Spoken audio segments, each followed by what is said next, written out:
Hi, Twitter friends. When I was at the Texas TESOL conference this past weekend, I posted the description of the very short presentation I did about sentence patterning charts, and I had a couple requests from people who didn't attend the conference for more information. So I wanted to kind of put together um, just a little recap. I did some slides with images of many of the sentence patterning charts that I've used to kind of archive what I talked about in case anyone's interested. So I'm going to actually switch over to my presentation because the visuals are more important than seeing me. And I will continue. Let's see if I remember how to do that. Screen share. Okay. That should pop over, and then I can get this up.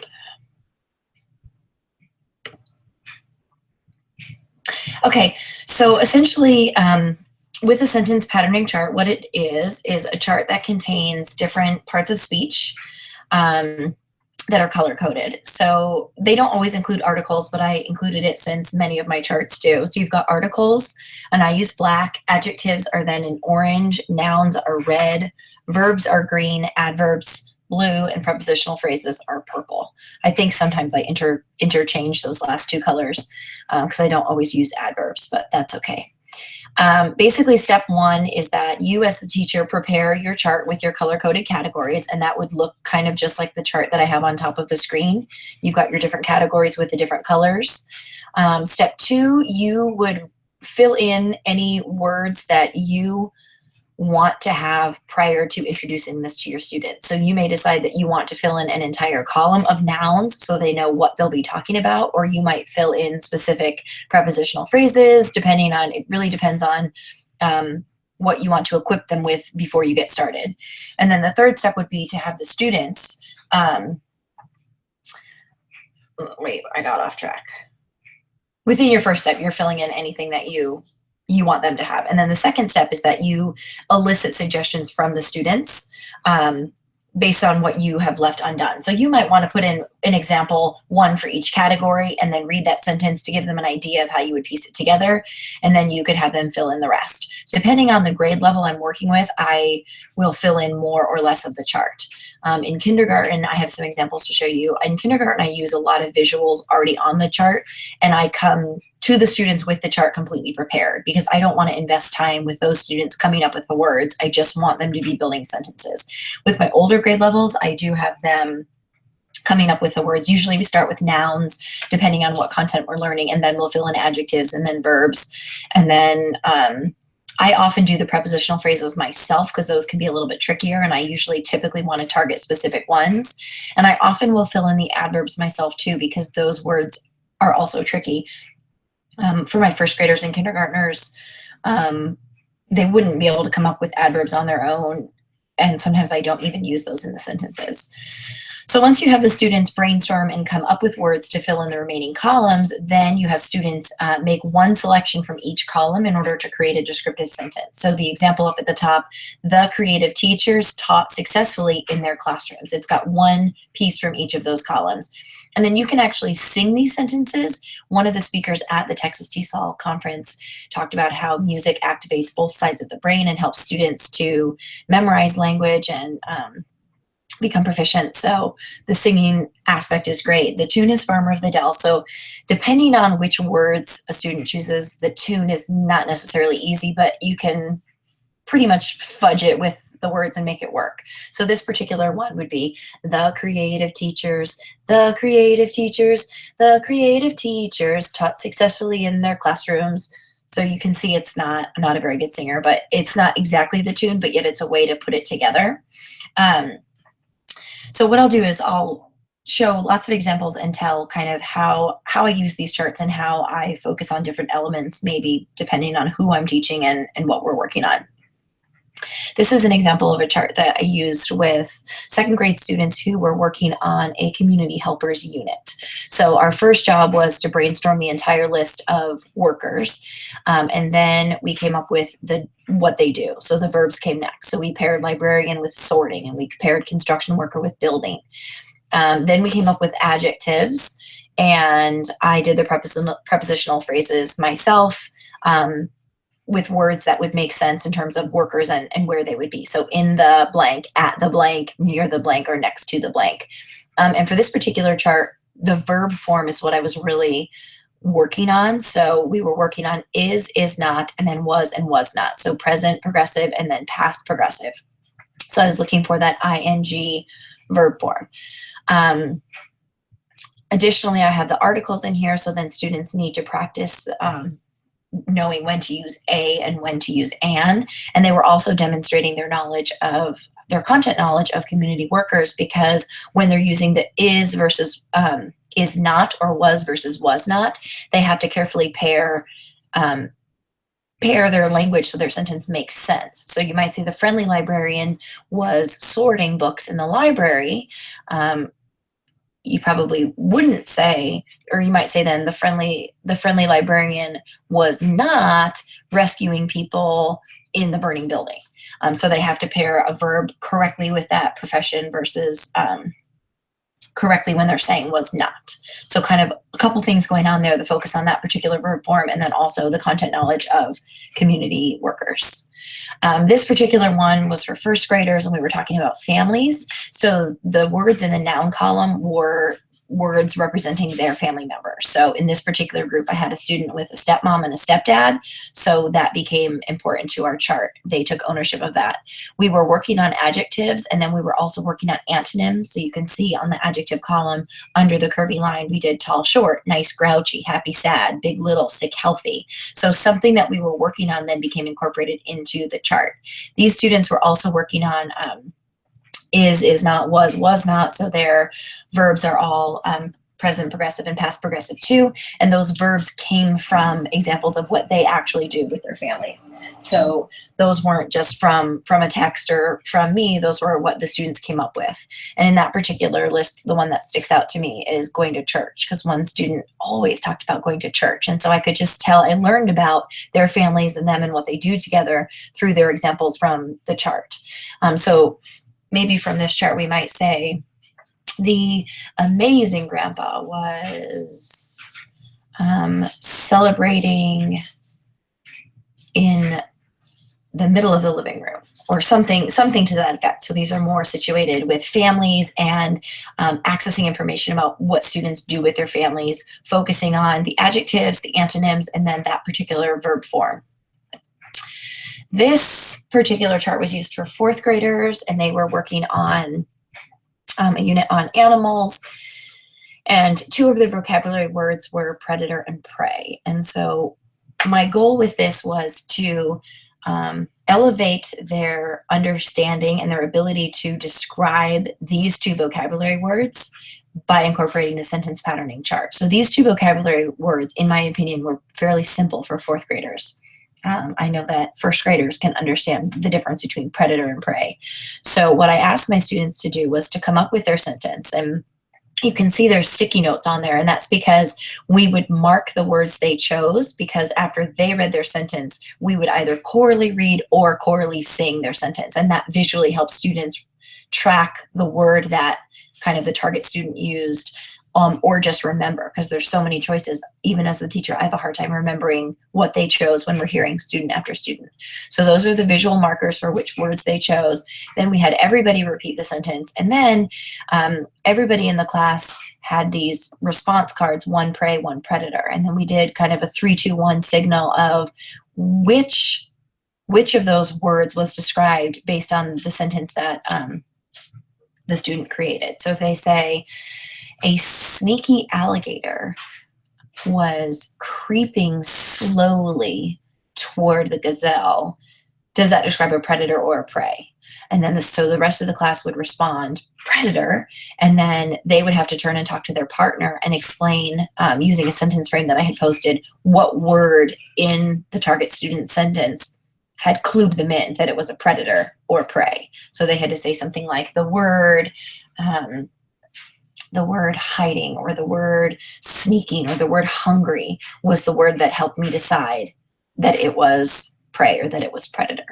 So that's just a way to kind of elicit higher order thinking, in addition to having students use the chart to demonstrate contact knowledge and to put together sentences that contain rich words and that are quite descriptive. This next chart was for second grade. We were talking about how animals survive. And so they chose, actually, I chose the animals based on texts that I had available for researching, because this was in conjunction with a research project. And then they helped me come up with the entire list of adjectives. And then in this unit, we were also working on past tense verbs. So I did something different with the verbs here, and I'll show that on the next slide. And then we came up with the adverbs together, and we came up with the prepositional phrases together. The reason these verbs have sticky notes is because I wanted to provide them with the present tense of the verb, and then also have hidden the past tense.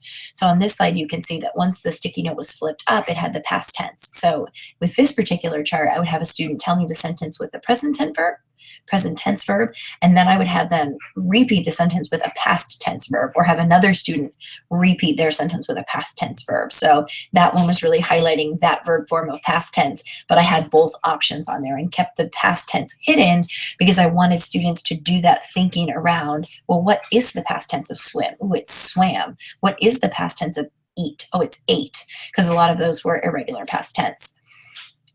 Another layer to this was that I was having students connect to their vocabulary words. You can see that these green cards, I just laid them on here for the purpose of taking a picture, but these cards were actually posted on the wall next to the chart, and they were the vocabulary words from that unit. And you can see that in second grade, we also had predator and prey. And so what I would have students do is create their sentence, and then I would have the other students in the class say what vocabulary word that student's sentence connected to. So this was a lot about how animals blend in and how animals stand out in ways that help them survive. And so we tried to make connections back to the vocabulary words, because that's just another way to have students practice the vocabulary words, understand the vocabulary words, apply the vocabulary words, while also using this rich language from the sentence patterning chart. This was a chart that I used this year when we read a story about Pete the cat. We were working on verbs and adjectives, particularly the present progressive form of the verb. So you can see in the verb column, it's is blanking. And then we filled in all of those verbs of based on what Pete did in the story, and then also what students could do at school, what Pete could do at school. And you can see in this case, there's only one noun, and it's Pete the cat. So we didn't have a long list of nouns. The story was about Pete, and so that's the only one we talked about. The variety was in the adjectives and the verbs that we talked about. And we specifically talked about how there had to be a connection between the adjective and the verb. And so, it might be hungry Pete is eating in the cafeteria, or strong Pete is jogging in the gym. So you have to make sure that those words are selected carefully so they line up. You could do it the opposite and also make it fun to kind of make it nonsense. But I more emphasize on making sure students understand their words have to go together, and it's not just a random picking, but it's specifically creating a sentence that does make sense. When I do these charts with kindergarten, as I said before, I come with the chart entirely prepared, and I often use visuals. Something that I like about this type of chart is that there is a structure, but yet I also modify it and it works. So in this case, I still had my nouns in red, but in here, the noun is the first part of the sentence. And then I only had two verbs, the same verb, but two different forms for depending on the subject. And then we were working on possessive pronouns here. So his, her, our, their. And then the actual theme was weather. So we paired different clothing items with weather. So a sentence might sound something like, Rowan wears his mittens when it is cold. So students had to put that together. They loved seeing their names. This is a class list. So they were able to read those names, and they were excited to choose friends. And then we talked about how if we choose a girl, we're using her. If we choose a boy, we're using his.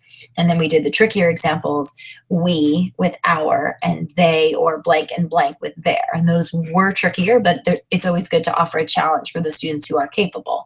In this particular context, I'm doing this in a co-taught classroom. So I'm teaching all of the kindergarten kids, not just the ELLs. And so having kind of a variety of simple to complex is good, because some students can elevate their language. Another idea for this is to have students break up the sentence so that they're really forced to listen to their partners. We do this whole group and then we have students practice with their partners.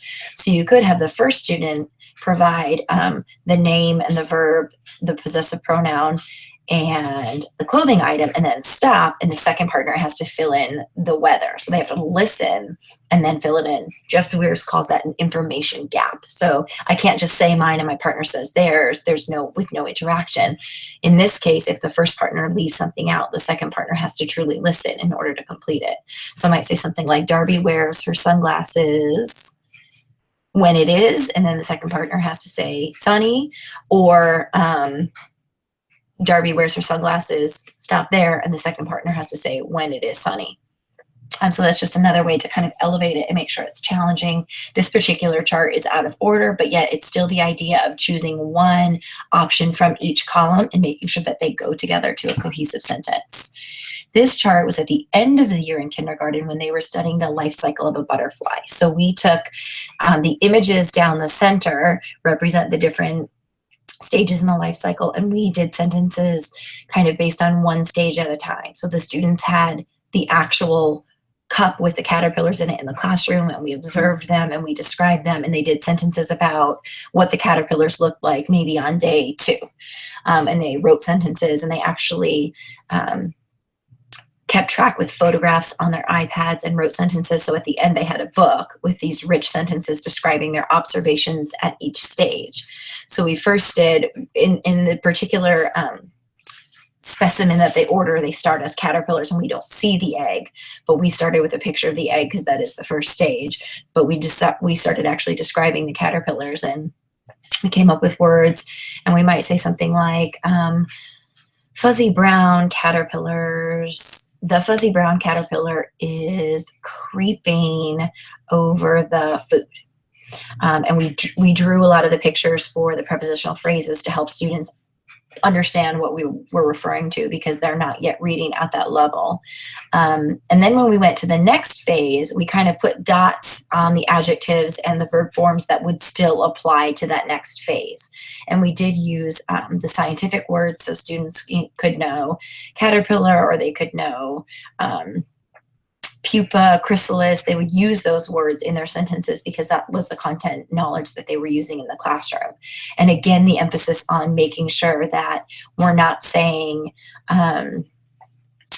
like, let's see, if I'm describing kind of the fuzzy black caterpillar, that I'm not saying the tiny red caterpillar, because those words don't work. So we were really careful about making sure that our list included adjectives that did describe each stage so students could put those together. And they ended up with a great digital book that had verbal recordings and sentences typed out to describe the different phases that they saw with their caterpillars. This one we did right around Thanksgiving time. Again, it doesn't follow the typical pattern with all the parts of speech, but this was when students were learning about the 5 senses. So we included eye, which was the sight word they had learned, and then see, smell, taste, visuals, and the words. Then another sight word, the, and then we only used 3 adjectives because we were describing foods and they were just kind of touching on describing words. And then all the images of things they might eat on Thanksgiving. And then the prepositional phrases, on the plate, on my plate, in the oven, and then in my, I think I had maybe the picture had fallen off, but in my mouth, or in my belly. So they could create a sentence like, I taste the delicious mashed potatoes in my mouth, or I smell the yummy turkey in the oven, sentences like that. This one was day sky and night sky and what you see. So again, it's not the typical structure, but it has the sight words, and then they're adding a color adjective, the object they see in the sky, and then making the decision in the night sky or in the day sky. So this is another one where one student could start it and the second student could finish it. I see the yellow moon, and then the second student would have to say in the night sky, or depending on what it was, what would be a good match. So a lot of pictures because the students aren't yet reading the words, but the words that are here are mostly sight words, and then they have to know in the night sky and the day sky, but in that case there's only 2 choices. This is another one that I used in kindergarten when the topic was insects, and we pretty much paired a particular verb with each insect because the main point here for my ELLs was the prepositional phrases. So between the and the maybe between the flower and the grass, or under the log, over the rock, beside the rock, on the log, on the leaf. And then not as many adjectives because there just wasn't as much variety in the images, and we were really looking for the specific verb and the prepositional phrase in that particular sentence. Another application is to have students write their sentences. And so once we've practiced orally, typically what we do is have every student come up with a sentence. We have several students come up and say their sentence and add the sticky notes, and then we chorally read their sentence or we sing their sentence. And then we practice that with multiple students. And then we add those layers of connecting to the vocabulary words, or we add the layer of with the response cards of how does this relate to this term, something like that. And then you can also have students write sentences. So it could be on a whiteboard. I like to do it as a mini book. So I give them these pages with a blank rectangle and then lines, and I keep them separate. I don't bind it until they're done because students work at a different pace. So if I'm allowing, say, 2 days to complete a book, some students might have 1 page back to back, and that's their book. Some students might have 5 pages back to back. So I wait until kind of my designated teacher time that I'm allotting to it is done, and then I staple with a construction paper cover, and I usually print and color a nice cover. So this was an example talking about animals, and the student said the hungry raccoon was eating the stinky apple from the trash can. So that's a great sentence, and she added some elements that weren't necessarily on the chart from the trash can. I don't think was an option from the chart, but she picked that up, and that is a prepositional phrase, so that worked. This one was first graders talking about birds and different animals that lay eggs, and I asked them to use 2 adjectives. So she chose the red feathery hen lays her egg, and then she didn't have a prepositional phrase here. She left that out. Sometimes that happens. And then I asked them to elaborate in another sentence using he or she or it, and then what she does. And so we were working on subject-verb agreement. So the hen lays her egg, she sits on the egg, and then just for them to elaborate on the sentence to make sure that they're not just piecing things together without knowledge of what it really means. And so she had her first sentence from the chart, and then the second sentence was something that she made up just to elaborate or add another detail. That is my last slide, so I'm going to exit out here.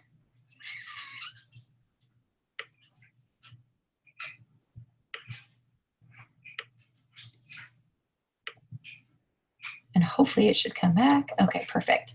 I'm just trying to think. Oh, the other idea that I didn't have really an image of, but I think is a great idea or great application for this type of chart, is to take a visual of the chart, maybe it's a photograph, and print it out and put it in a plastic sleeve so that students could circle the words they're selecting. Now, it would be really hard to brainstorm all the words and then immediately have them do that because you wouldn't have time to do the copies. But perhaps on a different day, you could have the copies in the plastic sleeves, and students could circle their words just because there is a lot on the chart. It's a lot visually, and then that way they could more easily keep track of their words in order to speak their sentence, or maybe more importantly for writing, that they could circle the words first and then go in order on their chart. And then just, if it's in a plastic sleeve, it's like a dry erase, so then they could just erase it and then do the next one.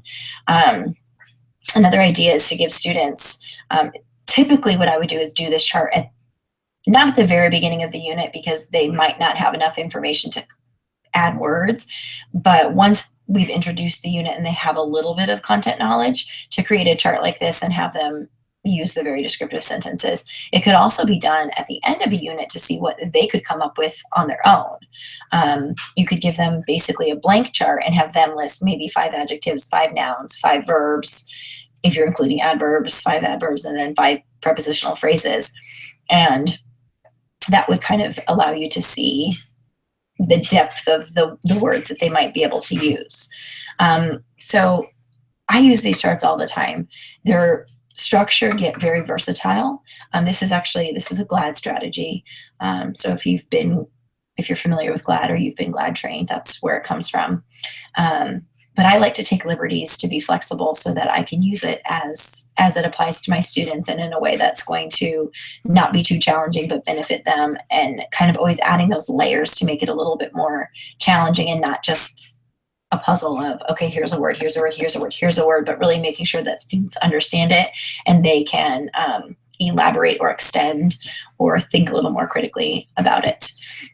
If you have any questions about these charts, feel free to tweet me or email me. I think what I'm going to do is to tweet a link to this live presentation, and then I will also tweet a link to the Google Slides so that if you want to just access that slideshow, you can download it or have it as a reference. But feel free to ask me questions, and I hope you find this useful. If you use this, tweet it and tag me so that I can see the chart that you've created. Thanks.